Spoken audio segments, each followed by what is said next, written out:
9:07, 7:09.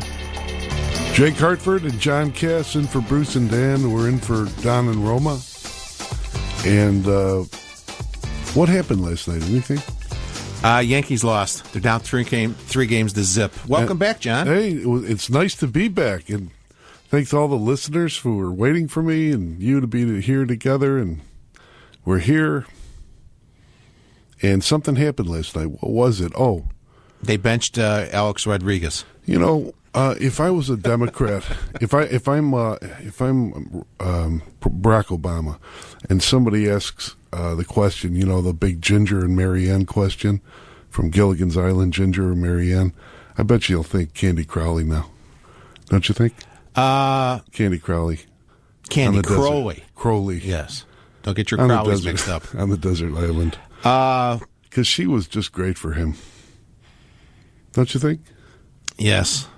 It was. You know what? We're gonna get into the debate in a few minutes. We're gonna have Mike Emanuel of Fox, who was covering there. He was there last night, but they had 60 to 80 people that the Gallup organization found that were uncommitted. You know, didn't know who they're going to vote for yet. They all submitted questions. All the questions got reviewed. And Candy Crowley picked out what she wanted to ask. And they got to 12 of them.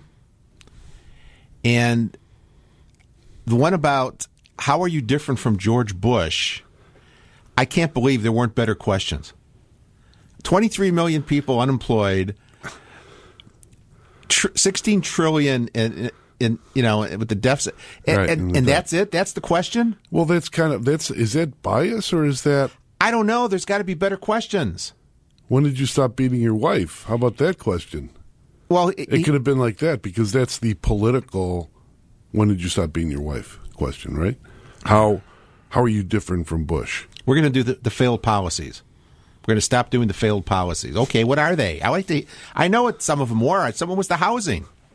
You know, Bush trying to get the housing percentage up from 71 to 74 or something like that. Right, for people that didn't have a job or and that was bad. But you know, he wasn't in that on his own. The AK-47. That was another question.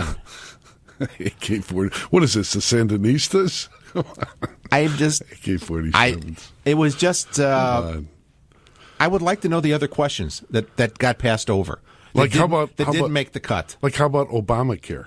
Not one question on the president taking 1/6 of the national economy into his arms for a big federal hug. Not one. And then I heard some of the commentators last night and again this morning talking about how the president didn't get enough time and this and that. He had 3 minutes more than Romney. Listen, this is how it was. On MSNBC, I turned it on, and I could almost see Rachel Maddow turn it over, wanting to have a cigarette. That's how I think she was satisfied, you know. And I think some of the people on the MSNBC on the left were satisfied. I think Romney did okay, but I think the person who was the real star was Crowley, and I think any day now she should be receiving the Presidential Medal of Freedom. Don't you think? For her performance. Well, she threw a couple lifelines out last night. Yeah, it was like Who Wants to Be a Millionaire? It was actually Who Wants to Be President, and the president got a couple lifelines. Be quiet, from Mr. her. Romney. The president's speaking. Yeah, let me answer this for you, Mr. Obama. Here's what you should have said. That was just, and you see, I'm a common sense person. I'm a simple person. You want a simple answer. And if there are two people in that you're talking to, and you're going to ask them about a car that's sitting down by the curb. And I know it's a whatever it is. It's a Ford. It's a Mustang. And I know the color of the car. Right. So I ask them a question about that, both people. It doesn't help when you ask somebody, the two people the question, and they can't agree on the make or color of the car that's sitting down by the curb and start answering the question because it just confuses me. Especially when you see it, you know the color. It's that orange Buick Regal with the Landau roof. And that's our economy right now, by the way. And both sides do it, but it just bothers me because this is supposed to be, you know what? If it's not going to be about the truth, And you can go through the fact-checking stories there, man. They're just long from last night. But if it's not going to be about the truth, then what's the point of having the debate? Then you might as well, both sides might as well get up there and just lie through their teeth on everything. Well, that's just me. Because I was bothered that whole thing about the income taxes and what Romney pays, and back to what a secretary pays. There, it's okay that there's a difference, and the president knows it. Well, he knows that. Capital Romney gains already tax paid is at 15. taxes on it first. But capital gains tax, when you invest, if you're a small investor or a big investor, capital gains is at 15%. That's different from when you when you're working at a job and getting earned income, a wage. That's a different tax percentage altogether. And to kind of say, well, a rich person is paying, because that's based on stock. And if you're a little investor and you've got a 401k or whatever, watch what's going to happen in December, because they talk about the fiscal cliff. Well, the capital gains tax is going up from 15 to 20%. You know what's going to happen in December? The stock market's going to go down. I'm guessing anywhere between 10 and 15%. Easy. Because people who have made money in the market this year are going to start selling their stocks, because they're going to want to save that extra 5% in tax that's going to go into effect on January 1st. So, write this down, mark it down. If you got got 100 shares of this or 200 of that, you better get out before the market goes down and you lose whatever money you made, because that's what's going to happen. But you can't be honest with people. We got to, it's this, it's that. It bothers me. I want to be honest with people. I want listeners to call in and help me out with the column I'm writing for the Trib. What award are we going to call it? The Presidential Freedom Award for Candy Crowley, the Gilligan's Island Award?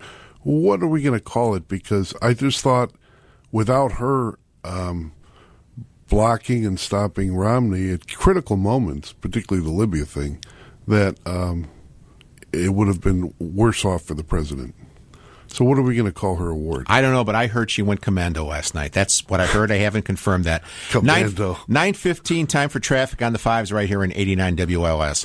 9:16, John Cass, Jake Hartford talking about the debate. I was live commenting on the Facebook, and we got over like 500 comments last night. I'm sorry I didn't weigh in and go in under a nom de plume. Yeah, okay, non de plume. Charlie in Rockford. Good morning, Charlie. Welcome to 89 WLS. Yeah, hi. Thanks for taking my call. I thought wouldn't it have been interesting if Romney would have asked Obama what specific day he knew that Benghazi was a terrorist attack? We're going to kind of get into this later. But the problem was, in the Rose Garden the day after, and I've looked at the transcript, and whatever, that's what Candy Crowley said. Look at the transcript. The president said the country. Give me a second. Let me just pull it right up. I'll read it exactly for you. He said, here's what he said. One little snippet. Here's what he said. No acts of terror will ever shake the resolve of this nation after that character or eclipse the light of the values that we stand for. He never said what happened in Benghazi was a terrorist attack. Right. That's what I thought it would have been interesting if I think it would have put him in a box, because that's the big question. When did he know? Because it took him 2 weeks to come out. Well, that's the whole point. And Romney repeated when did he know if it took him 2 weeks? And what Romney said was, let me get this straight, that, that this was he actually said it was an act of terror. And the problem was it wasn't an act of terror. He wasn't specifically referring to Benghazi. And you're right. He went on Letterman's show. He went on, he was at the UN 6 times. He kept referring to the video. Joy Behar asked him if it was an act of terrorism, and, et cetera, et cetera, et cetera. And he never did. So either way, if he would have answered it, I knew earlier, then he would have been proof that his talking points were lying out there on the Sunday morning show. All right, yeah, look at it this way. If he was so emphatic and the world knew that he was referring to Benghazi as a terrorist attack, you would think his UN ambassador then would have said that on Sunday's show. Apparently the people around him didn't understand it. Thank you, Charlie. Yeah, and we'll get into more of that later. A little bit later on. Joining us right now, a man who was at the debate site, Fox's Mike Emanuel. Good morning, Mike. Morning, gentlemen. How are you? I'm fine. that seemed to be one of the highlights of the debate last night. What the president said and how he said it, and it's almost Clinton-esque in what terror means. Well, right, and I think a lot of conservatives, when they heard, Libya question, here we go, and then it seemed like Governor Romney may have pulled his punches a little bit, and now there's great scrutiny over the moderator's role, Candy Crowley's role in the whole thing, because rather than appearing like she was keeping the discussion moving, it came across as that she was, taking one side over the other, taking the president's side. And so, Mike, is this the same Candy Crowley that said that when Romney selected Ryan for his vice presidential running mate, that she called it a ticket death wish? How could that be biased?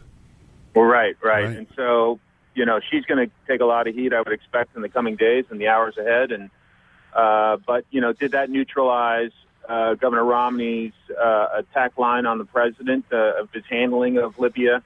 When days later, we've reported at Fox News time and time again that days later they were reluctant to call it a terror attack.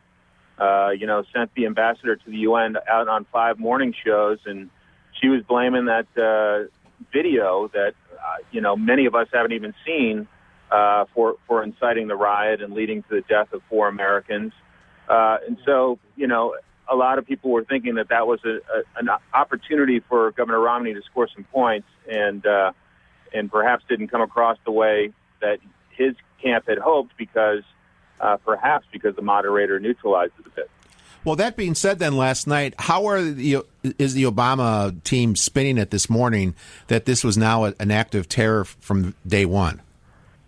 Well, they're out there, essentially saying that they feel like, that the president had a great performance last night, and that you see Governor Romney's too erratic to be commander-in-chief and that sort of thing. And, so they feel like they had a pretty good night. Their supporters seem to be feeling like the president stopped the bleeding, if you will, from the Denver debate when, they were clearly worried that things were slipping away. The poll numbers were totally changing directions after the Denver debate, and so those close to the president seem to think that the bleeding had been stopped, and would like to declare victory if possible. If not, they feel like they had a good night at least.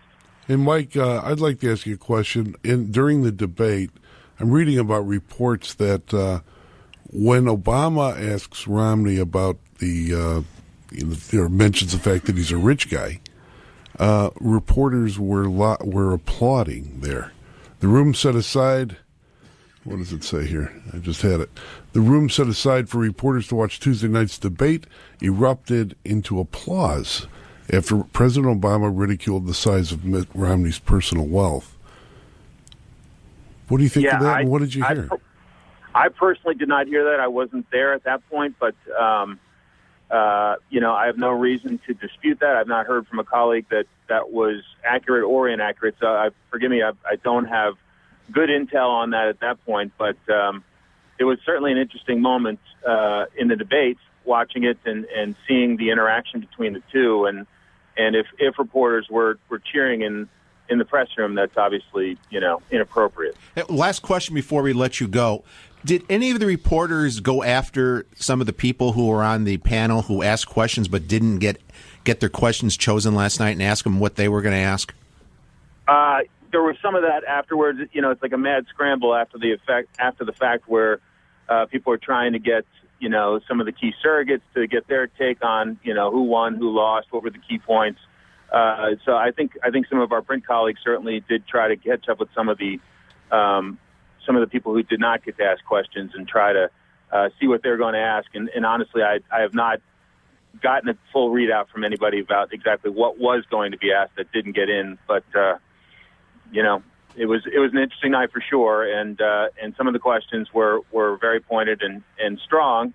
But it is curious to know what else might have been asked. Well, we're going to be watching you throughout the day. You're reporting on Fox and with the follow-up to the debate. Thank you very much, Mike. Thanks for having me. Have Bye-bye. a great day. You too. And Mike Emanuel is a great reporter. I really like watching him. 9:23, back after this. 89 WLS.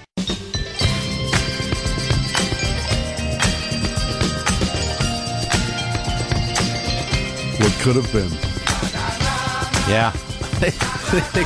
They could have been one game away from the World Series, huh? What could have been, Losing boys. 10 out of 12 at the end. Yeah. Well, we're talking about a different contest. We're talking about the one last night, the debate, the president versus the governor.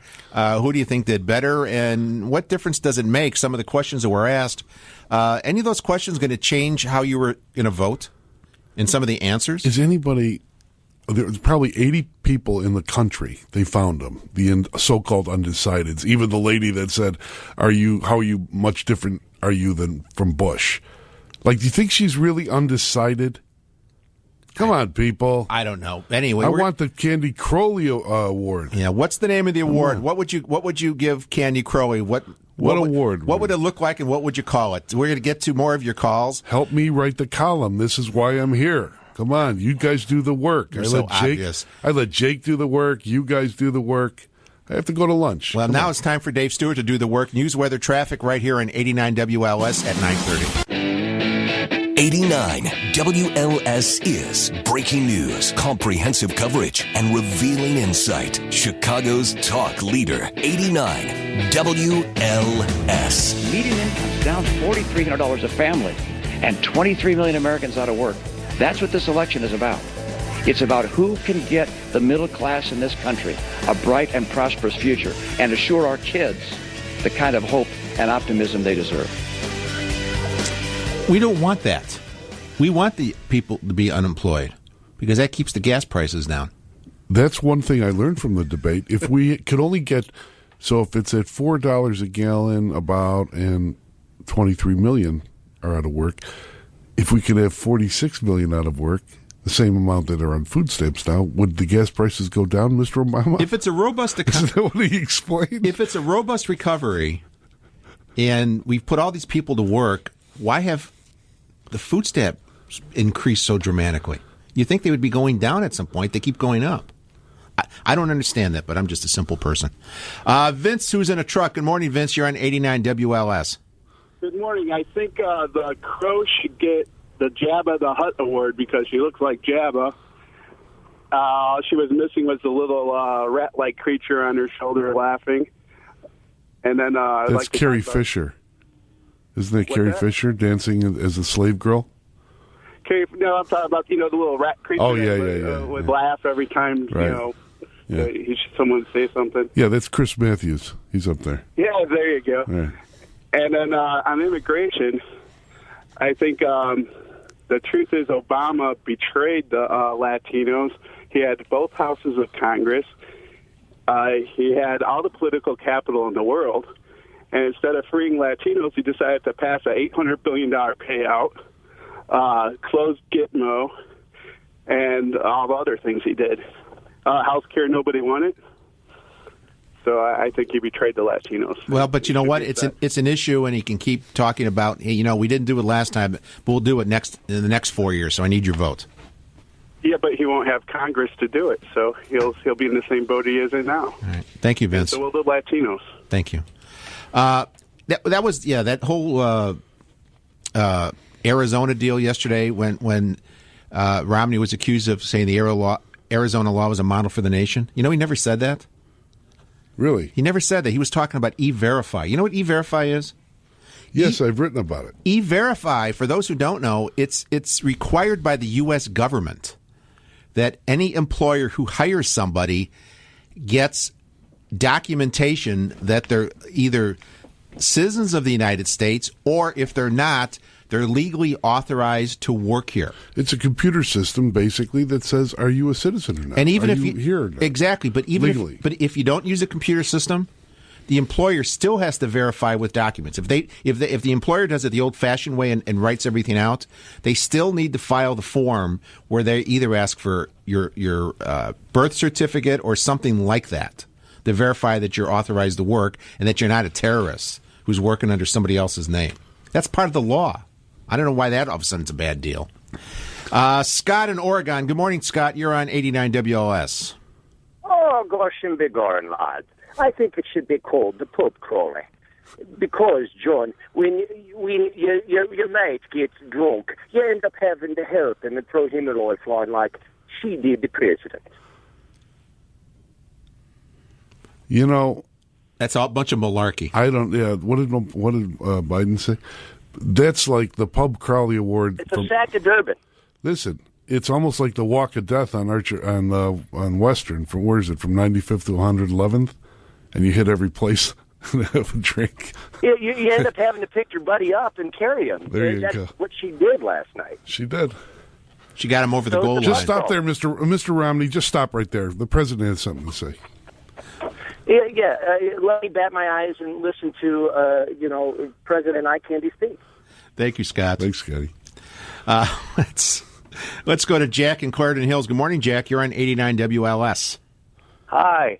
I just want to tell John Cass I would give Candy Crowley the $10,000 Pyramid Award since she let Obama phone a friend all the time. No, that would be the $1 million deal. Yeah, where are you? That was the Regis Philbin deal. This is and plus inflation, and your money's not as worth as much as it was when Obama took office. Unless they did let you phone a friend eventually on Pyramid. I don't remember that. Well, you know what's interesting? I don't watch those shows, so I'm not sure. Jack, I know you watch Discovery Channel. Come on. But, Jack, I'd like to ask you. At one point, Candy Crowley stood in, again, I'm going into the Libyan. I'm sorry. I just realized I am. But it was like she was getting messages from her ear or something. She knew exactly what was in a transcript. Yeah, she said she pre-screened the questions, when they interviewed her afterwards, and the question was, did she hand some of those answers ahead, after she pre-screened them, did she report? All right, thank you, Jack. Thanks, Jack. We're getting reports that the 65 questions that were not used were all pepperoni or sausage. That's what it would be like Palermo's or Connie's. Palermo's on 95th or Connie's. Let's go to where are we going to go? Let's go to Marie in a car. Good morning, Marie. Good morning, gentlemen. 3 things about the debate last night, although there were many, many that I could dispute that President Obama stated. Make it quick. I've got traffic coming. You know how that works. Oh, yes, I do. Okay, number 1, Libya. He asked for extra security, did not get it. Now he's dead. Okay, spending. All Obama's plan is investing. Oh, sure. That means taxing, borrowing, and printing money, okay? That's investing to them. And we just get into a worse hole. And the last thing was, I don't know if anybody else caught it, but I did. Obama, when he was saying an answer to a question, said, when I was president. I hope to God he's right. From his mouth to God's ears, when he was president. Thank you very much, gentlemen. You're welcome, Marie. You know the traffic on the fives concept. Back right after this. It's 9:44. 89 WLS.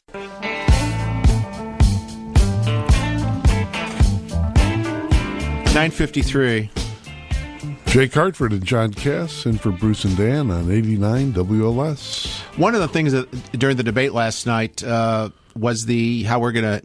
The president said we're going to have this $1 billion we're going to spend, or $1 trillion we're going to spend on rebuilding the country because we're not going to have the wars anymore to pay for the wars. What's very disingenuous about that is there's no revenue stream that's paying for the wars. We're borrowing to pay for the wars. So when the wars are over, in order to spend the $1 trillion rebuilding the country, we're going to have to borrow that money. From China. Yeah, it's not like there's a tax on people that eat hot dogs, and once we quit spending on wars, that tax keeps coming in and we spend it on something different. No, remember Joe Biden talked about the credit cards last week? We put them on 2 credit cards. 2 wars on credit cards. Yeah, right. so that was kind of disingenuous. Anyway, it's 9:54. It's politics. I know, it drives me nuts. Back after this. 89 WLS. Weather happens. Turn to 89 WLS for up-to-the-minute forecast from America's most dependable, The Weather Channel. Online at WLSAM.com. Keyword storm and 89 WLS. John and Jake in for Bruce and Dan, who are in for Don and Roma. Again, if you want to send Don to get well, he's starting his treatment this week. It's getwelldon@gmail.com or go to the WLSAM.com website and link from there. And it would be nice if you did, because I just wish Don was back to talk right now to talk about this. If there's smoke coming out of his ears, I could tell when during that debate, Candy Crowley the whole Libya thing, Yeah, Don would be losing it. The name of your Candy Crowley Award right here, and we'll get right back to more of your calls in the second hour on 89 WLS.